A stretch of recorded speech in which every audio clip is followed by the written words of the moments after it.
for me, the structural craft process of writing is a complicated thing because it doesn't always arrive for me the same way each time. I feel like every time I write, it's a new language I'm developing, the language of the play, the language of those characters. And so sometimes the form and structure is different because the world of the play demands it. And so I'm led by the story and the characters. And so sometimes a story might need to be honed and structured from the outset. And sometimes it might feel a little more fluid and dreamlike before it's kind of needed to be shaped and honed. The most important thing for me is to kind of be open that it could be different each time. I think dialogue is such an important thing for me because I've come from a tradition, a skill set of acting. And as a performer, obviously we embody and inhabit the characters and the dialogue.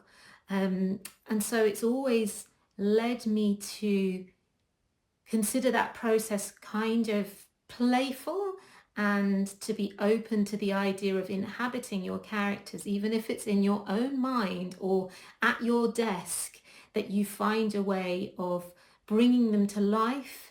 And so sometimes I find speaking them aloud helps, and sometimes I find just letting their voices be really defined on the page, allowing each character to have a clear language or speech pattern or rhythm that helps it feel alive and alight off the page.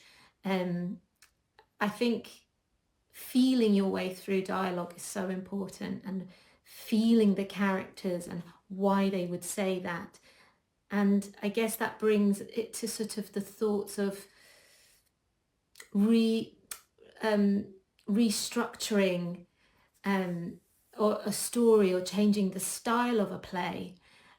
For me, that's so often come from, I guess, taking the characters and their voices to kind of help shape the integrity of the shape of the story, to be true to them and not to sort of force them into shapes that suit a idea you have, but much more allow there to be truth in their motivations.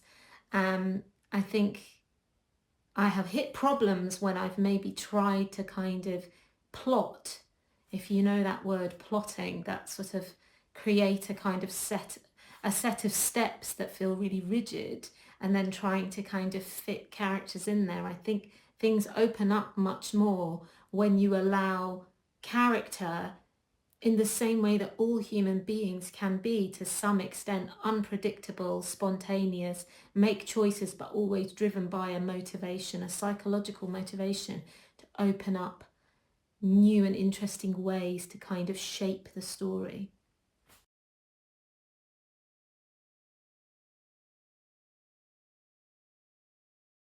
One of the hardest things I find about being a playwright is the first draft. For me, it's like blood from a stone. I love redrafting. As soon as I've got something to work with, I find that much more exciting, but getting the actual material down to begin with, I find really hard. I always say playwright is akin to sculpting. So like a first draft is choosing your material, whether it's going to be clay or slate or rock or whatever. And the first draft is about picking the material, and then with every redraft you do, you're using finer and finer tools to cut into the material you've got and shape it. But I find the first draft, picking the material, really hard. And it feels like a job of work. I just need to get it down, and then I can launch myself into redrafting, which is very much the bit I enjoy most of all.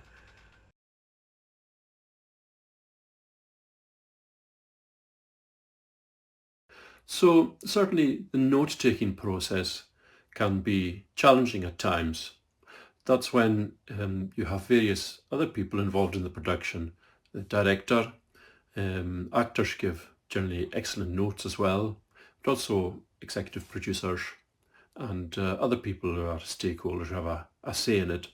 You get notes back and from a dramaturg as well. So these notes can be different as they're different people, they're different opinions, and they can be very useful and also challenging in a good way. But also the main thing about them is how to incorporate these notes, take what you want, which is good, and still keep the work as your own.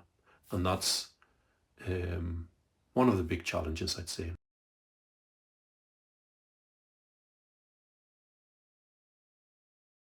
Yeah, endings are always really difficult.